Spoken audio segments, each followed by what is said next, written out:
अकोनिटम napellus homeopathic first aid, आकस्मिकता और भय की महारानी औषधि। परिचय। अकोनिटम नेपेलस को प्रायः homeopathic antibiotic, first aid remedy तथा अचानक आए रोगों की महारानी दवा कहा जाता है। ये दवा तूफान की तरह अचानक आती है और तूफान की तरह ही अचानक चली जाती है। अकोनाइट प्रारंभिक अवस्था, इनिशियल स्टेज की दवा है जहां रोग अभी नया है, तीव्र है और भय से भरा हुआ है। एकोनाइट का मूल सार, एसेंस, अचानक, तीव्र, भय से भरा हुआ संकट। एकोनाइट का संपूर्ण चित्र एक हिंसक, आकस्मिक आघात के बाद उत्पन्न होता है, जैसे ठंडी, सूखी हवा लगना, अचानक डर या सदमा, दुर्घटना, शॉक या मानसिक आघात। इस आघात के बाद रोगी में अत्यधिक बेचैनी, तीव्र मृत्यु भय, असहनीय पीड़ा का विस्फोटक रूप दिखाई देता है। मानसिक लक्षण, एकोनाइट की आत्मा, तीव्र मृत्यु भय, फियर ऑफ डेथ। रोगी अपनी बीमारी से भयभीत रहता है, बार बार कहता है मैं मर जाऊंगा।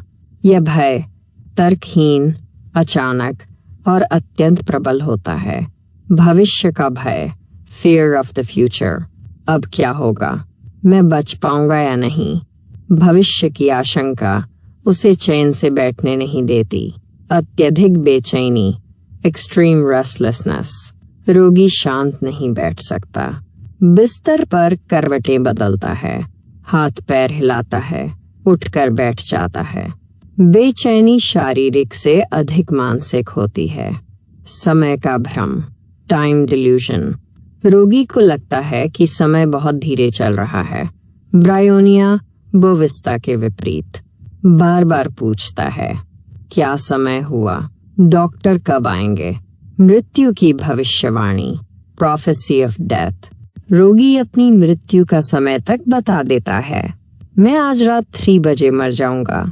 ये भय का चरम रूप है, न कि आत्महत्या की इच्छा। संगीत से उदासी, संगीत सुनते ही उदासी, रोना। संगीत उसे भविष्य की चिंता और मृत्यु की कल्पना में डाल देता है। शारीरिक लक्षण, की फिजिकल सिम्टम्स, आकस्मिक और तीव्र आरंभ, सडन एंड वायलेंट ऑनसेट। सभी लक्षण अचानक और तीव्रता से शुरू होते हैं।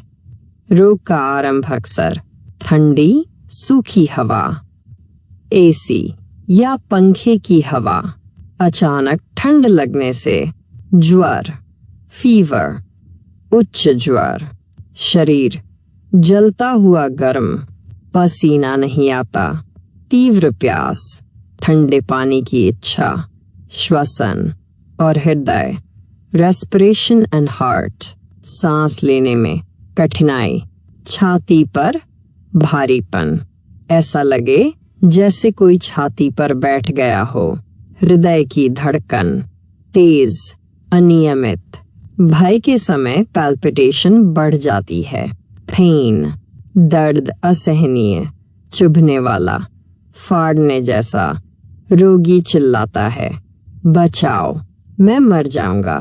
मॉडलिटीज, बढ़ता है, शाम या रात में, विशेषकर रात 12 बजे के आसपास, ठंडी सूखी हवा में, भीड़ में, भारी संगीत से, कम होता है, खुली हवा में, पसीना आने पर। यदि पसीना आ जाए, एकोनाइट का कार्य पूर्ण हो गया समझिए। रोगी की आम भाषा, पेशेंट्स ओन एक्सप्रेशंस, डॉक्टर साहब अचानक बुखार आ गया, शरीर आग की तरह जल रहा है पर पसीना नहीं आ रहा, मुझे लग रहा है मैं मर जाऊंगा, सांस नहीं आ रही, छाती पर बोझ है, इतना डर लग रहा है कि मैं शांत नहीं बैठ पा रहा। कुछ प्रसिद्ध कीनोट्स, अचानक और तीव्र आक्रमण, मृत्यु का भय, मैं मर जाऊंगा, उच्च ज्वर, बिना पसीना, ठंडी सूखी हवा से रोग की शुरुआत, अत्यधिक बेचैनी, रात 12 बजे के आसपास वृद्धि। डिफरेंशियल डायग्नोसिस, संक्षिप्त तुलना। आर्सेनाइट वर्सेस आर्सेनिकम एल्बम, दोनों में बेचैनी। आर्सेनिकम, भविष्य व स्वास्थ्य की चिंता।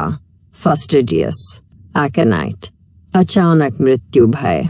Arsenite versus belladonna. बेलाडोना, लाल चेहरा, पसीना, प्रकाश शोर से डर। आर्सेनाइट, भय और बेचैनी प्रमुख। Arsenite versus जैल्सीनियम। गैल्सीनियम, सुस्ती, कंपन। आर्सेनाइट, चंचलता, भय, चिल्लाना। विशेष मानसिक भ्रम, rare but important mind rubrics. ये भाग मैंने क्रमबद्ध और संक्षिप्त रखा है ताकि पढ़ने में प्रवाह बना रहे।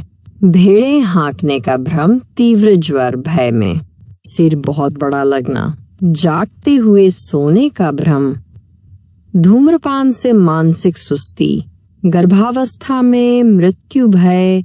व्यस्त सड़क पार करने से डर, हाथों की उग्र अनियंत्रित हरकतें। ज्वर में अकारण प्रसन्नता, चेतना के उतार चढ़ाव के साथ क्रोध। संशोधित संपूर्ण मानसिक चित्र, अपडेटेड मेंटल पिक्चर। आर्सेनाइट का रोगी वो व्यक्ति है जिस पर अचानक हिंसक शारीरिक या मानसिक आघात हुआ है। वो मृत्यु के तीव्र भय से ग्रस्त है, अत्यधिक बेचैन और चंचल है। उसकी चेतना विचित्र भ्रमों से भरी हो सकती है। वो भेड़ें हाँक रहा है, अपना सिर विशाल मानता है या जागते हुए सोने का भ्रम पालता है। सब कुछ अचानक, तीव्र और भयानक है। निष्कर्ष, कंक्लूजन। आर्सेनाइट प्रथम सहायक, फर्स्ट एड और प्रारंभिक अवस्था की दवा है। यदि पसीना आ जाए या रोग पुराना हो जाए तो आर्सेनाइट का समय समाप्त हो जाता है। आर्सेनाइट का स्वर्ण नियम, अगर रोगी कहे मैं मर जाऊंगा, आर्सेनाइट सोचिए। अगर रोगी कहे मुझे मर जाना चाहिए, आर्सेनाइट नहीं।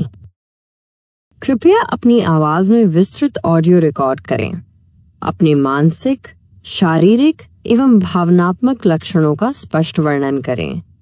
आपकी पसंद और नापसंद भोजन, वातावरण, आदतें बताएं। भोजन से संबंधित इच्छाएं व अरुचि, खट्टा, मीठा, मसालेदार आदि बताएं। प्यास की मात्रा तथा ठंडा या सामान्य पानी की पसंद बताएं। मौसम या ऋतु से लक्षणों का बढ़ना या कम होना बताएं। अपने स्वभाव, व्यवहार एवं प्रतिक्रिया देने के तरीके का वर्णन करें। अपने व्यक्तित्व के विशेष गुण या प्रवृत्तियां बताएं। मल और मूत्र की आवृत्ति, रंग एवं स्वरूप का विवरण दें। रोग की पूरी पुरानी कहानी एवं अब तक का इलाज बताएं। अपने डर, चिंता एवं सपनों का विस्तार से वर्णन करें। नींद की स्थिति, पीठ के बल, पेट के बल, करवट लेकर बताएं। हर छोटी बड़ी बात पूरी ईमानदारी से साझा करें। अपनी बीमारी के विस्तार पूर्वक मानसिक, भावनात्मक और शारीरिक लक्षणों की ऑडियो को पेमेंट के स्क्रीनशॉट के साथ हमें भेजें। हम व्हाट्सएप पर आपसे संपर्क करके अगर और जानकारी चाहिए होगी तो लेंगे।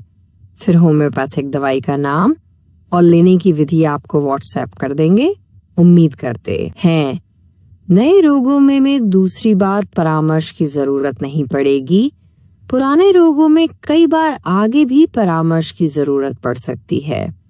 कृपया अपनी बीमारी के मानसिक, भावनात्मक और शारीरिक लक्षणों का विस्तृत विवरण एक ऑडियो रिकॉर्डिंग में भेजें।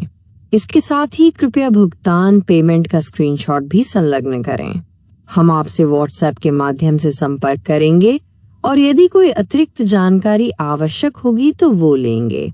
इसके बाद आपको होम्योपैथिक दवा का नाम और उसे लेने की विधि व्हाट्सएप पर भेजी जाएगी। ये कंसल्टेशन 1 महीने के लिए मान्य होगी।